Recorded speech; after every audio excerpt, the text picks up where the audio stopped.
안녕하세요. 중국 주식 전문 채널 찐중투입니다. 직전 영상에서는 3월 14일 중신증권이 발간한 시황 리포트를 공유드렸는데요. 이어서 이번 영상에서는 같은 날 CICC가 발간한 시황 리포트도 공유드리겠습니다. 리포트 제목은 估值压力逐步释放, 中期勿悲观.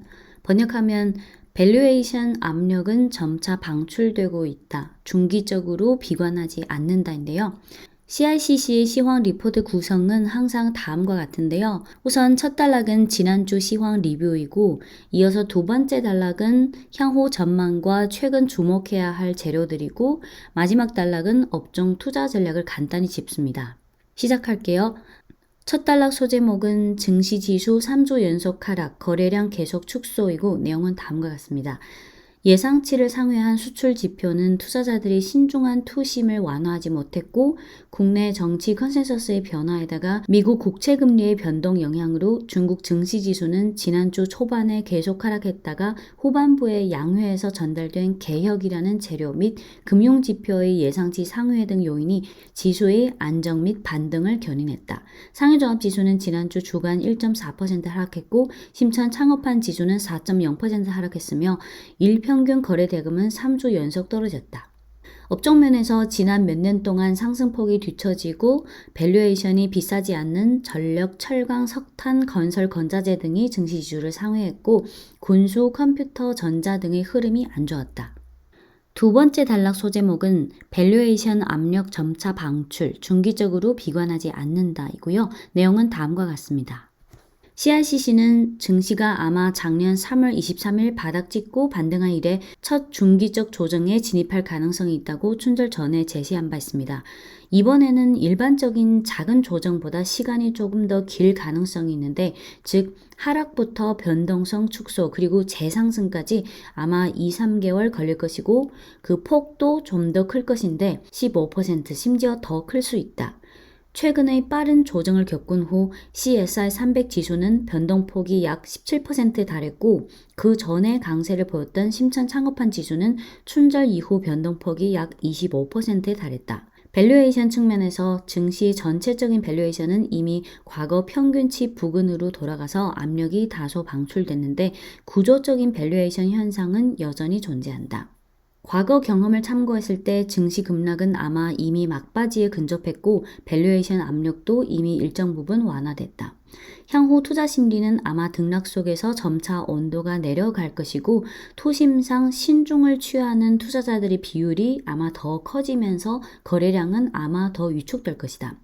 최근 거래량의 위축은 아마 나쁜 일이 아니며 CICC는 일별 거래 대금은 아마 6천에서 7천억 위안 심지어 더 낮은 수준까지 떨어진 후에 일정 기간 동안 지속될 것으로 보고 그렇게 된다면 증시 조정은 국부적인 바닥 상태에 진입했다는 걸 의미할 수도 있고 리듬상 보면 증시는 아마 일정 기간 동안 등락을 거듭하면서 변동성이 점차 축소된 후에야 상승세를 다시 되찾을 것으로 본다. 지금 증시 리듬에 대한 판단에 있어서 높은 불확실성이 있으므로 CICC는 계속해서 밸류에이션, 주식 비중, 성장과 정책, 해외 상황 등을 종합적으로 고려해서 증시의 단기 리듬에 대한 판단을 업데이트해 나갈 예정이다. 이 전망 단락에서 CICC는 과거 리포트에 비해 아마라는 단어를 많이 사용했죠. 제가 지금 문득 떠오르는 말이 덜을 더듬어 가면서 강을 건너다. 이 말이 떠오르네요. 계속할게요. 이어서 CICC는 최근 주목해야 할 재료는 다음 5가지가 있다고 하는데요. 첫째, 양회가 순조롭게 막을 내렸고 14차 5개년 규획과 2035년 장기 목표 강요에 주목한다. 3월 13일 14차 5개년 규획과 2035년 장기 목표 강요가 정식으로 발표되는데 개혁에 대한 장기 비전, 특히 이번 규획에서 중점적으로 다뤄진 혁신이 견인하는 발전, 쌍순환, 디지털 중국, 녹색 발전 등 테마 및 중점적으로 언급한 건설 방향과 프로젝트. 둘째, 성장과 물가. 2월 금융지표 예상치 상회, 물가지표는 분화. 2월 연화 신규 대출과 사회융자 증가율은 컨센서스를 상회했다. 구체적으로 보면 주민들의 중장기 대출이 기여가 뚜렷했는데 이는 부동산 시장이 여전히 비교적 강한 인성.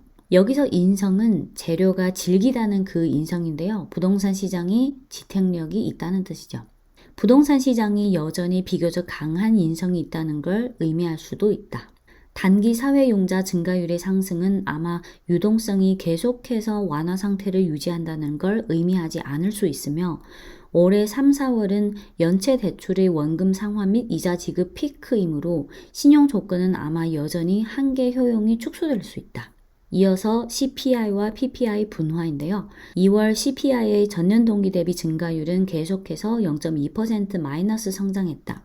국제 상품 가격의 상승은 PPI 증가율의 빠른 상승을 견인해서 전년 동기 대비 1.7% 상승했는데 미드스트림과 업스트림은 이런 현상이 특별히 뚜렷한 반면 생활 소비재와 다운스트림은 비교적 온화했다.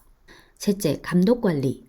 반독점 강화, 자본의 무질서 확장 방지는 올해 정부의 중점적 과제 중 하나다. 외신에서 중국의 일부 인터넷 플랫폼에 대한 감독 관리가 새로운 진전이 있다는 보도가 있었고, 동시에 금요일에는 모 대형 인터넷 플랫폼의 핀테크 관련 사업도 곧 감독 관리를 받게 될 수 있다는 시장 소문이 있었다. 넷째, 2020년 연간 보고서와 2021년 1분기 실적. 증시는 곧 연간보고서 공시의 첫 번째 피크를 맞이하게 되고 지금 55개 기업은 이미 1분기 실적 잠정치를 공시했다. 다섯 번째, 해외 시장. 미국 국채 수익률이 재차 고점을 경신하고 미국 등 지역에서 백신 접종이 가속화되고 일부 신흥시장의 코로나 상황은 최근 번복하는 현상이 있다. 최근 미국은 일부 중국 과학기술 기업을 미국 국가 안보에 위협이 되는 기업으로 지목했으나 그 외의 기업들에 대한 금지령은 잠정 중단했다.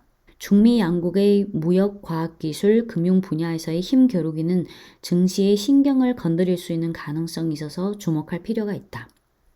이렇게 CICC는 최근 증시에서 이 5가지 재료에 주목할 필요가 있다고 짚었고요.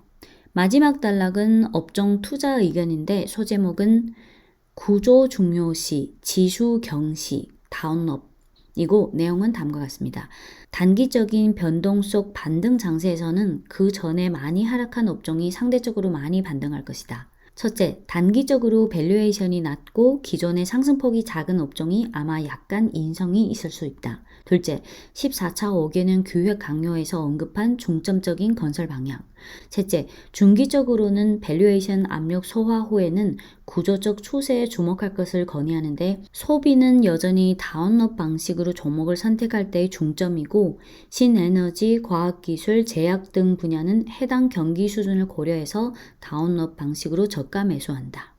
네, 3월 14일 중신증권 시황 리포트에 이어 같은 날 CICC 시황 리포트까지 공유드렸습니다. 지금까지 찐중투였습니다.